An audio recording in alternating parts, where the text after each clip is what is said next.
On Friday, April 28, 1939, a man walked into Consolidated Motors, a used car dealership, and went into the showroom. He was greeted by a sales manager by the name of Paul Adams, and he said to Adams, "My car is wrecked south of Tempe. I want an appraisal, and I'm interested in a new car so my mother and I can go to California." Adams was ready to proceed with the sale, but his wife was outside ready to pick him up as his shift was already over. Adams saw another salesman named Jack Peterson, and he waved him over to take over the sale.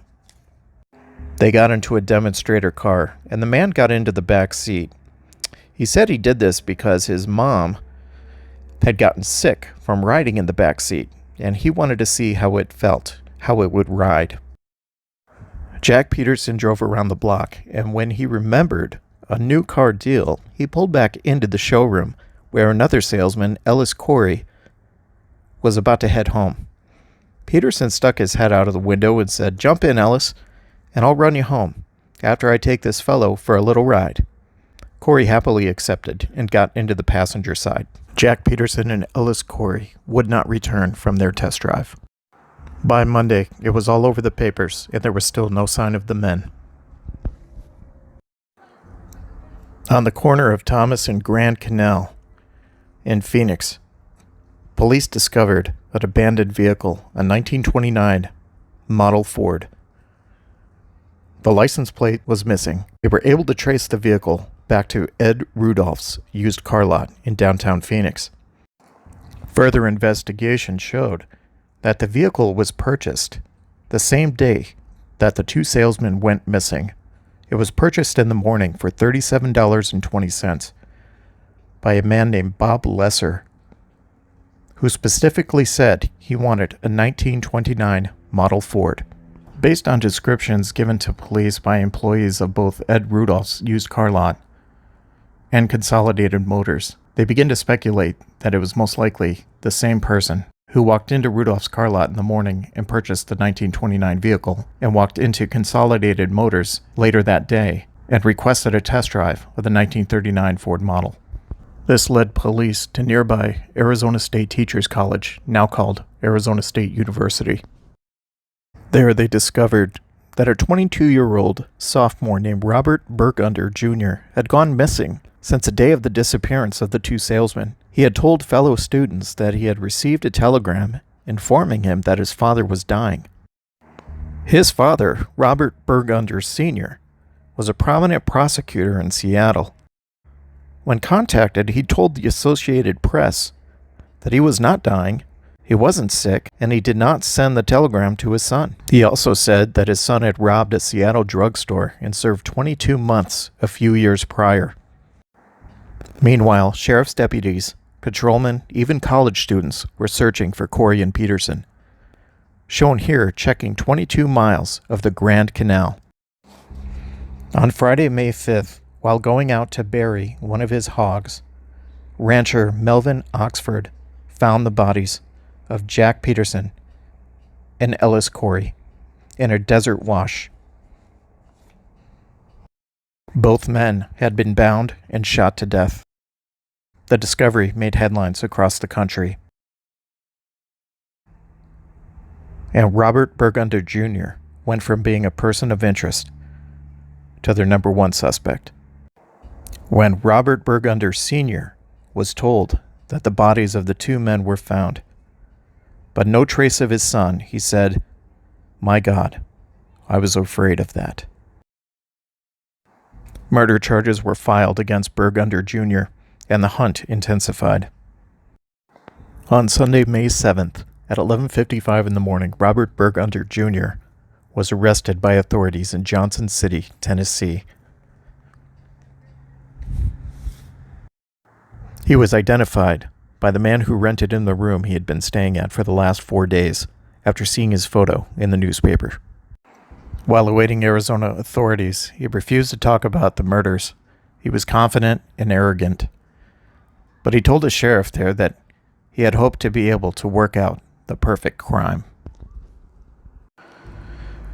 Arizona Sheriff Lon Jordan and County Attorney Richard Harless flew in from Arizona to take Burgunder back via the stolen car.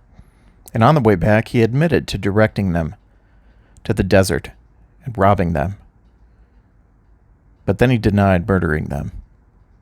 As they got closer to Phoenix, though, he said, "I killed them alone. I shot Corey first, shot him twice. Then I shot Peterson 3 times. This is my story, and I'm going to stick to it." Robert Burgunder Sr. walked through the crime scene with his son's attorney, C.T. McKinney, and an Arizona Republic reporter.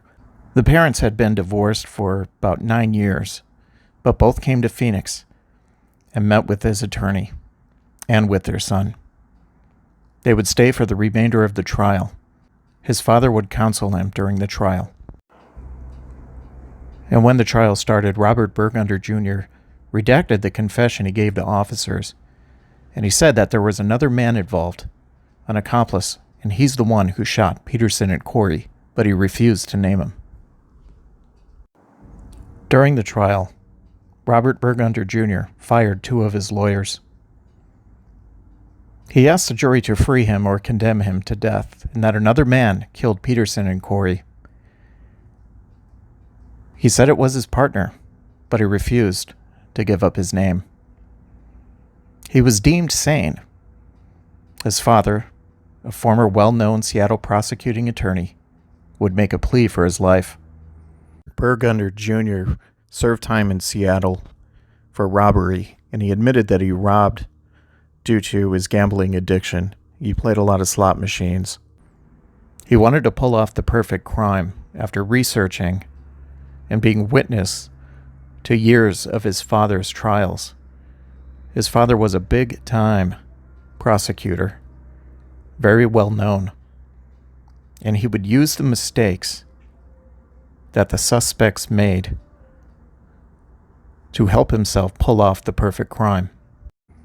The trial lasted 20 days, and the jury took 4 hours to find Burgunder guilty of first-degree murder of both men.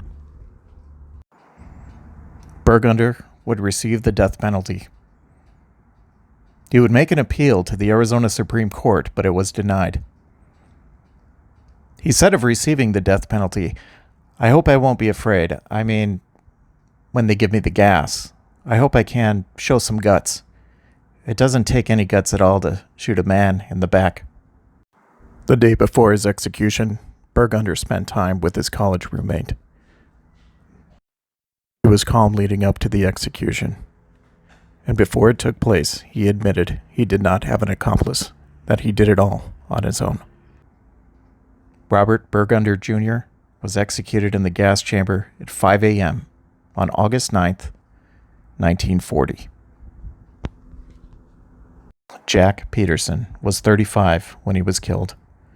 He was from Mesa and was a former Arizona Highway Patrol officer. He was survived by his wife, a son, and daughter, both parents, a brother, and 3 sisters. He is buried at the City of Mesa Cemetery in Mesa, Arizona. Ellis Corey was a native of Syria. He came to the United States when he was 9. He and his mother came through Ellis Island. He had previously been a manager at the Virginia Eat Shop and co-owner of the 20th Century nightclub. He was devoted to his mother. He was 27 when he was killed. He is buried at Greenwood Memory Lawn Cemetery in Phoenix. The stress of what her son had done proved to be too much for Robert Burgunder Jr.'s mother, as she would pass away 3 months before he was executed in 1940. She was 48 years old. His father, Robert Burgunder Sr., passed away in 1971. This is the location, as it appears today, where the bodies of Ellis Corey and Jack Peterson were found. Back then, it was a desert wash, and today it is where the Tempe Autoplex is located. Their bodies were found in what is the Nissan dealership in that location.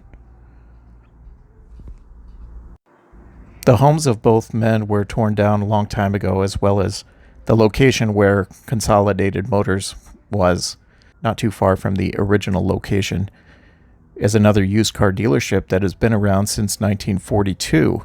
Consolidated Auto Sales.